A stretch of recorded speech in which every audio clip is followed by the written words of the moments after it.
Imaginez un monde entièrement englouti par un blanc impénétrable et suffocant.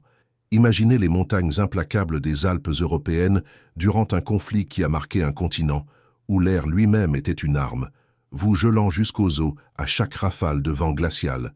Ici, chaque souffle se cristallisait dans l'étendue glaciale, et le vent cinglant hurlait comme une banshee sur les faces rocheuses déchiquetées.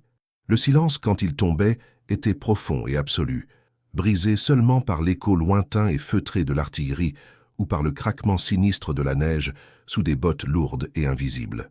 Mais c'était le brouillard, un linceul implacable et aveuglant, qui transformait vraiment ce paysage majestueux en un cauchemar vivant. Ce n'était pas seulement une condition météorologique, c'était un ennemi. Il descendait sans prévenir, transformant de vastes chaînes de montagnes en un labyrinthe claustrophobe et désorientant, où la visibilité pouvait tomber à zéro en l'espace de quelques minutes. Pour les soldats retranchés sur ces hauteurs brutales, une ligne de mire dégagée était plus qu'un avantage tactique, c'était la vie même. Chaque patrouille, chaque défense, chaque assaut dépendait de la capacité de voir ce qui arrivait, d'identifier la menace, de connaître le terrain. Mais lorsque le monde se dissolvait en un blanc informe et aveuglant, toutes ces certitudes s'évanouissaient. Considérez maintenant le tireur d'élite, sniper. La définition même de son existence est la précision, la létalité calculée et une confiance inébranlable dans sa vision.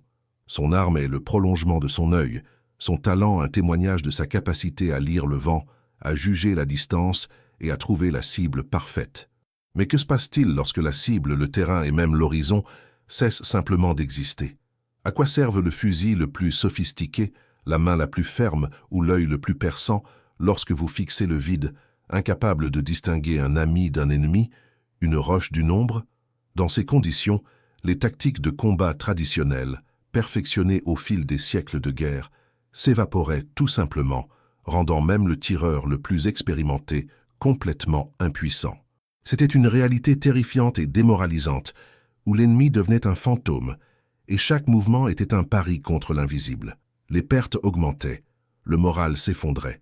Les montagnes, déjà un ennemi redoutable avec leurs avalanches, leurs crevasses cachées et leurs tempêtes de neige implacables, devenaient un bourreau, avec le brouillard omniprésent pour complice silencieux et impitoyable. C'était une guerre menée non seulement contre une autre armée, mais contre les éléments eux-mêmes, et dans le brouillard aveuglant, il semblait que les éléments étaient en train de gagner.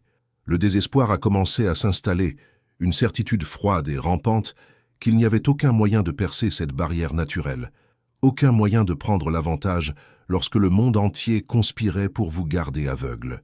Mais et si je vous disais que dans ce chaos impénétrable, au milieu des vents glacés et de la brume suffocante, un homme a trouvé un moyen. Un tireur d'élite, dont la raison d'être était devenue obsolète, a conçu une méthode pour frapper avec une précision chirurgicale, non pas une ni deux, mais 18 fois étonnante, à travers un brouillard si dense que vous ne pouviez pas voir votre propre main devant votre visage. Il l'a fait avec une ruse, une technique audacieuse et apparemment insensée, impliquant ce que ses pairs ne pouvaient décrire que comme une boussole cassée. Une méthode qui défiait toutes les règles connues du tir, tous les principes de logique et toutes les attentes de ce qui était physiquement possible au cœur d'une tempête de neige dévastée par la guerre. Comment une boussole, et encore moins une considérée comme cassée, pouvait-elle guider une balle vers sa cible invisible à travers des centaines de mètres de terrain traître et enveloppé de brouillard? Comment un homme, privé de son sens le plus vital, pouvait-il devenir plus létal que jamais, transformant les conditions mêmes qui paralysaient ses camarades en son arme la plus puissante? Voici l'histoire extraordinaire, presque incroyable, du sergent Kalen, le tireur d'élite alpin, et des tirs impossibles, qui allaient redéfinir le courage, l'ingéniosité et la pure volonté de survivre face au désespoir absolu. Préparez-vous à voir votre compréhension de la précision et de l'innovation complètement remodelée, car ce qu'il a accompli sur ces sommets gelés résonne encore de leçon pour nous tous aujourd'hui. Qui était donc ce sergent Kalen, l'homme dont les actions allaient graver son nom dans les annales de l'ingéniosité en temps de guerre? Il n'était pas fait du tissu militaire typique. Avant que l'appel du devoir ne le traîne dans la gueule implacable du conflit, Kalen avait été un homme des montagnes, un chasseur, un guide, un observateur silencieux des hauts sommets et des vallées cachées. Né et élevé à l'ombre de chaînes de montagnes imposantes, il possédait une compréhension innée, presque primale, de l'environnement alpin. Là où d'autres ne voyaient que de la roche, de la glace et un ciel infini et changeant, Kellen voyait des schémas. Le murmure subtil du vent contre une crête, la façon dont le son était porté ou avalé par un dénivelé soudain, l'angle précis d'un rayon de soleil perçant une pause momentanée dans les nuages. Il comprenait les humeurs de la montagne, sa beauté trompeuse et son indifférence brutale.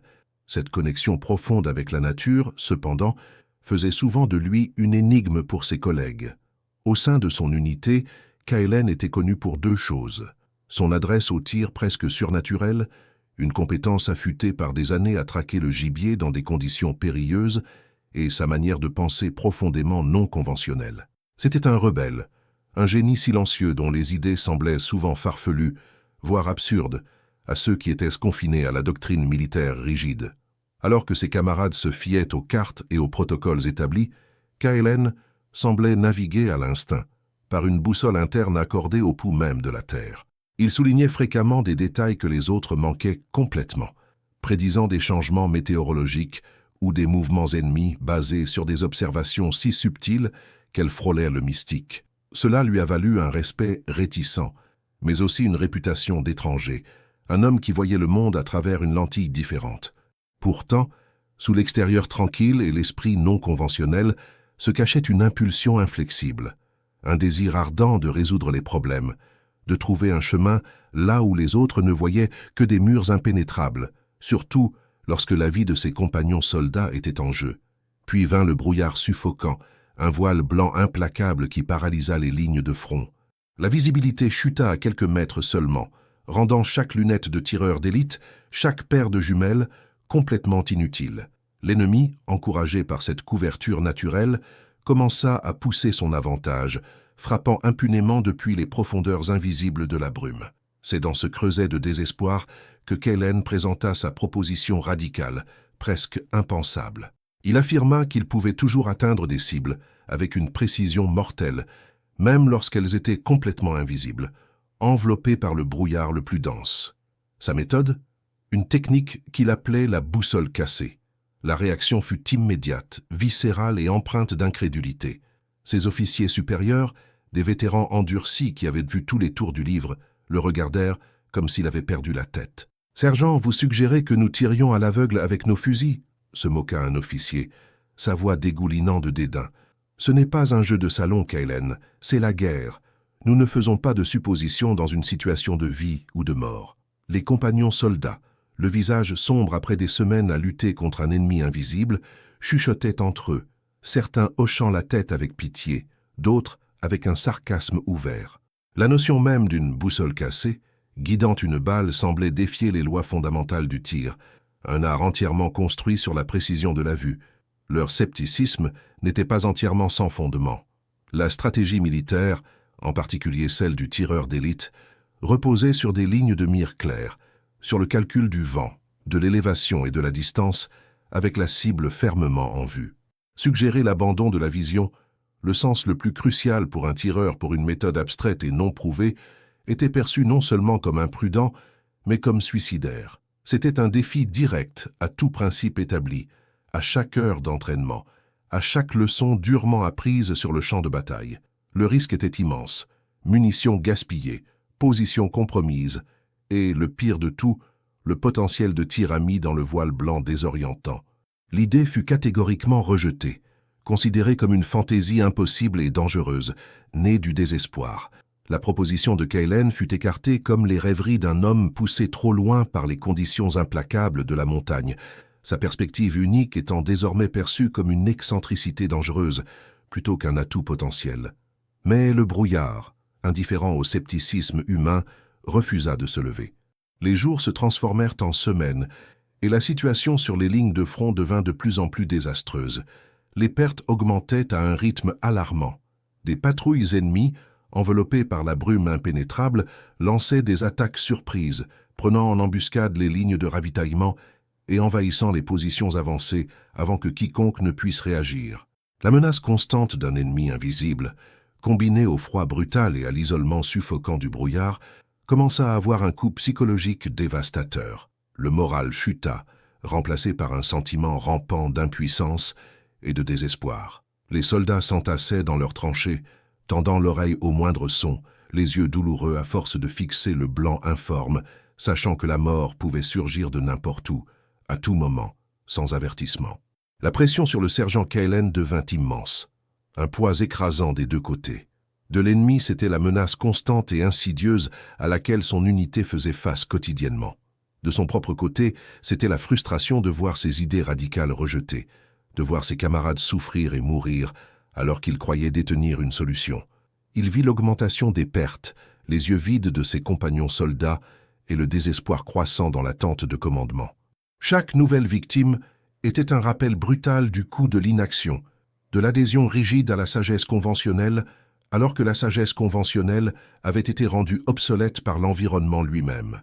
Sa réputation de rebelle était désormais précaire, mais, plus importante encore, la survie de toute son unité, peut-être même l'intégrité stratégique de sa position, dépendait d'un pari désespéré de dernière minute. Les enjeux n'avaient jamais été aussi élevés. Le brouillard était devenu un linceul, menaçant de les enterrer tous, et Kaylen savait que s'il n'agissait pas, s'il ne trouvait pas un moyen de leur faire voir à travers l'aveuglement, sa position et leur vie seraient bientôt perdues, à jamais. Le froid mordant des Alpes semblait s'intensifier avec le désespoir, chaque heure qui passait apportant de nouveaux rapports d'avancées ennemies, enveloppés et encouragés par l'implacable voile blanc. La tente de commandement, habituellement un centre d'action décisive, était devenue une chambre de silence lugubre, ses occupants fixant des cartes qui n'offraient aucune solution. Les tactiques conventionnelles échouaient spectaculairement, et l'ennemi, sentant la faiblesse, poussait plus fort. C'était une situation désespérée, presque suicidaire, et tous les hommes le savaient. Puis, une voix, lasse mais ferme, coupa l'obscurité. « Faites venir le sergent Kaylen », ordonna l'officier commandant, le colonel Davis, son ton dépourvu de conviction, né uniquement d'un épuisement total. « Amenez-le ici. Dites-lui qu'il a sa chance. » L'appel n'était pas un acte de foi, mais une capitulation face à l'impossible.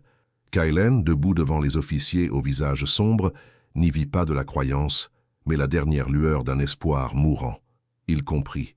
Il ne lui demandait pas de réussir, il lui demandait d'essayer, parce qu'il n'y avait littéralement rien d'autre. « Sergent », commença le colonel Davies, sa voix rauque, « notre poste d'observation avancé sur la crête 7 est sous le feu.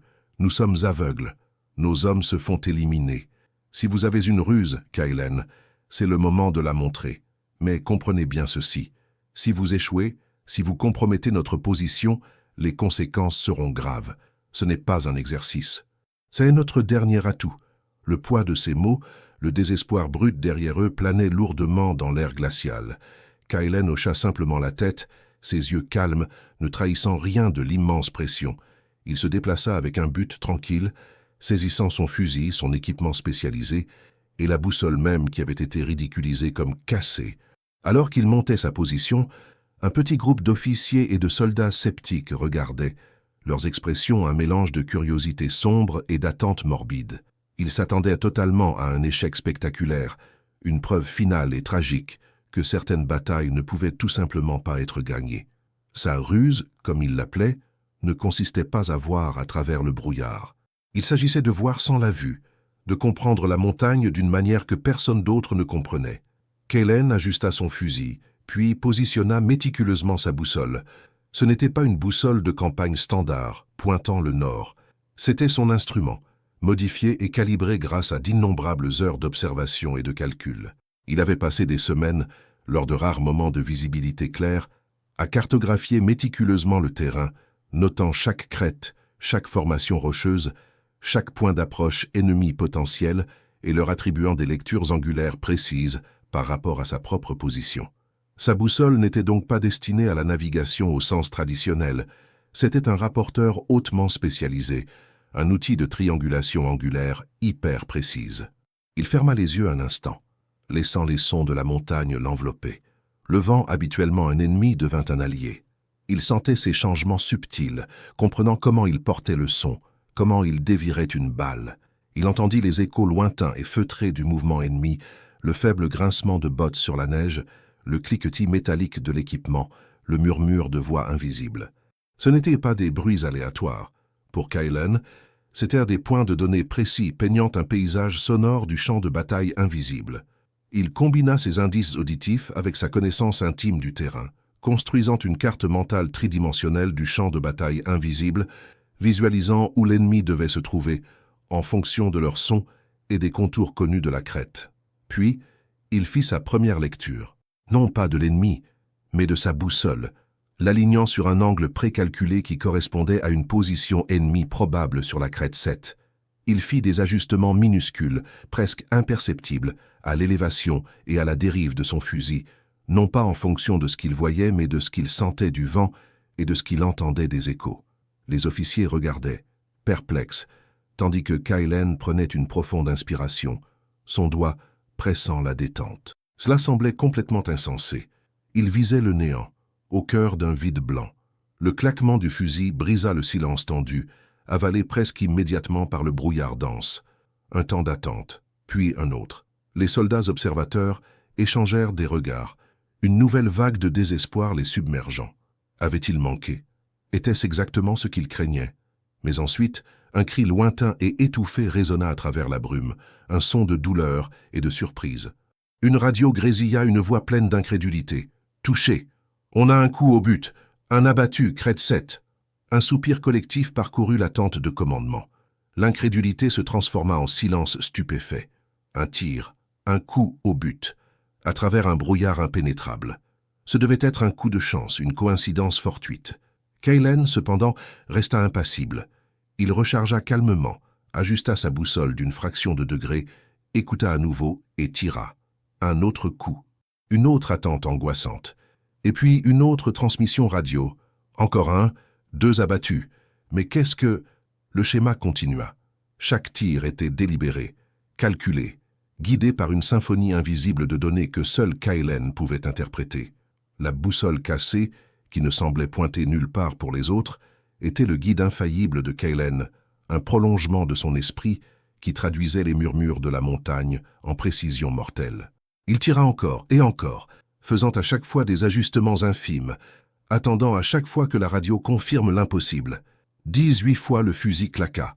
18 fois la radio confirma un coup au but. Les soldats ennemis, auparavant confiants dans leur avantage invisible, tombaient maintenant frappés par une force invisible, leurs mouvements se transformant d'avancées agressives en retraites paniquées.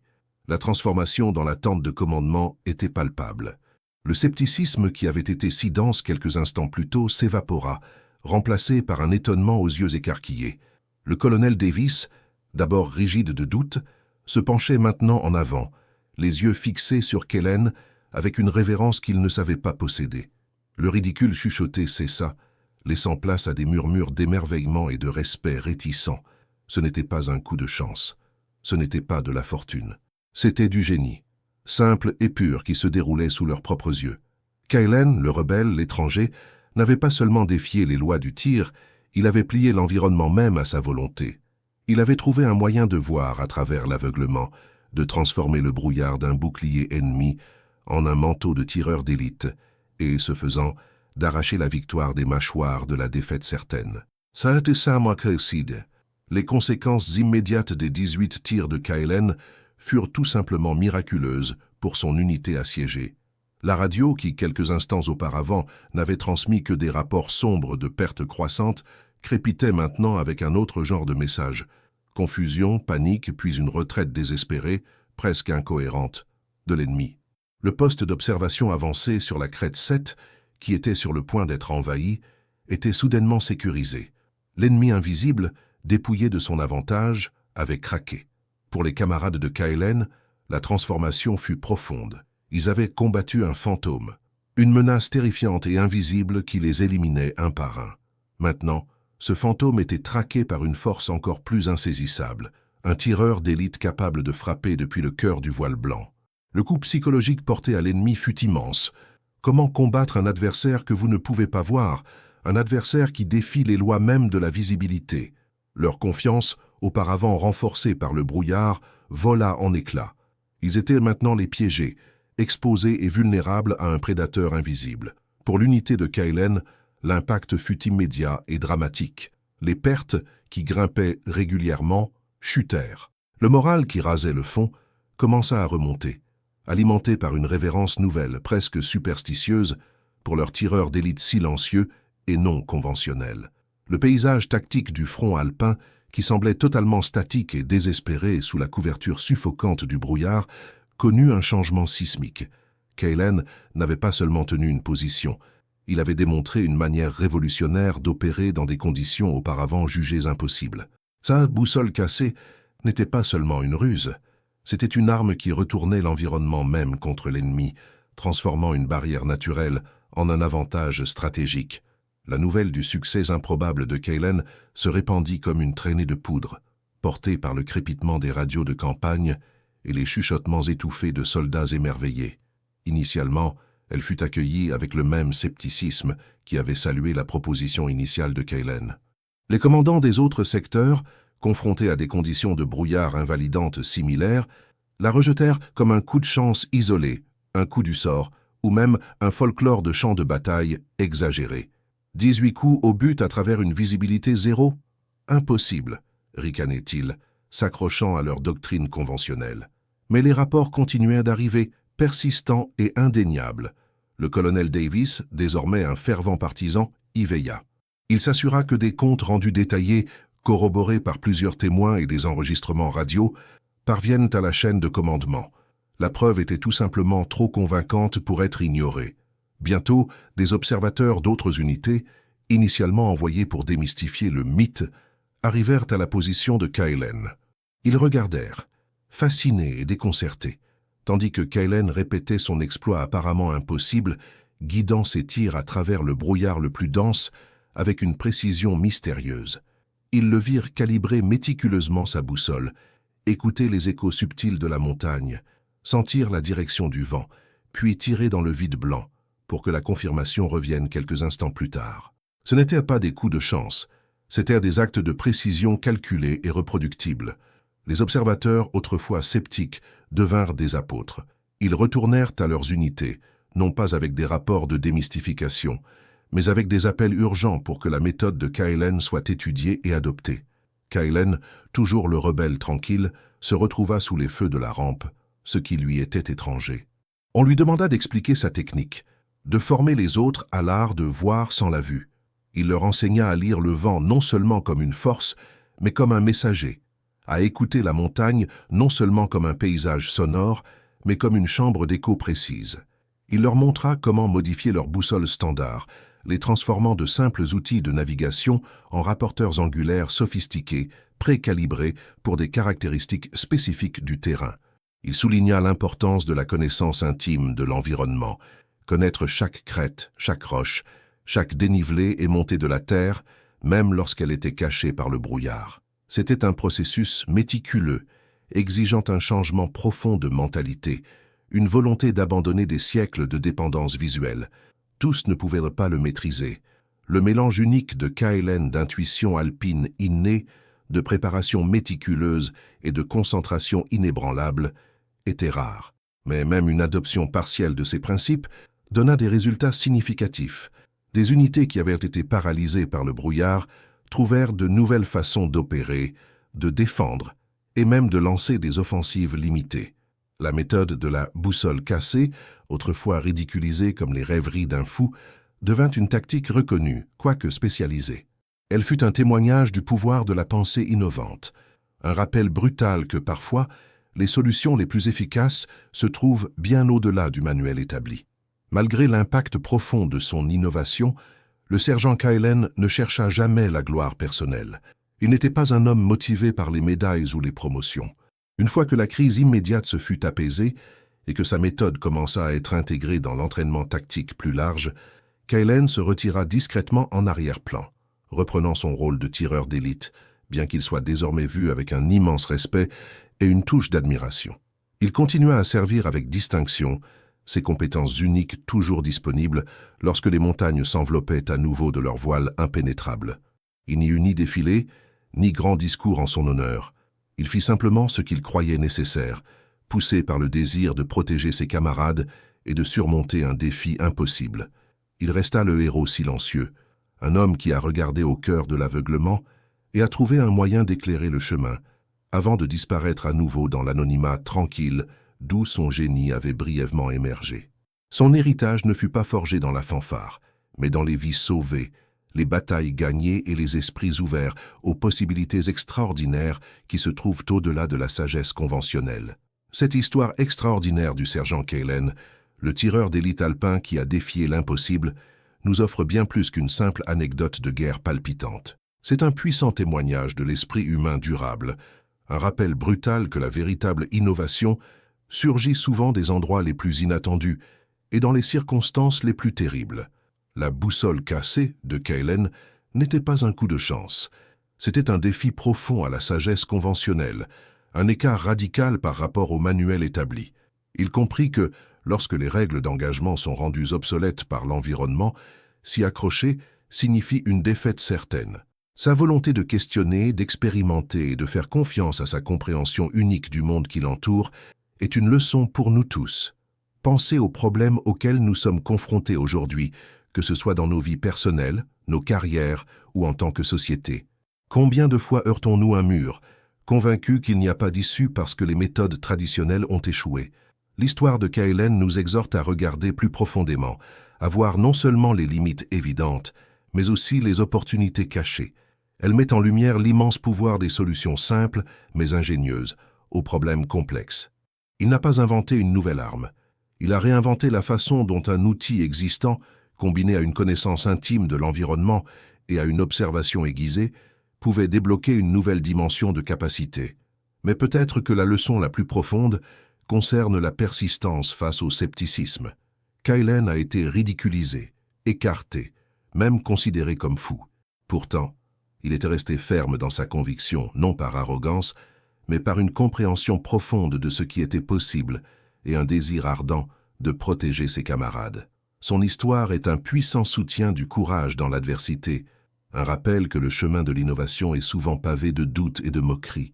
Elle nous dit que, parfois, les plus grandes batailles ne sont pas livrées sur le champ de bataille, mais dans l'esprit de ceux qui refusent de croire à l'impossible. Le sergent Kaylen, le héros silencieux des Alpes, nous a montré que même lorsque tout semble perdu, lorsque le brouillard du désespoir nous aveugle à toutes les voies évidentes, il y a encore un chemin à parcourir.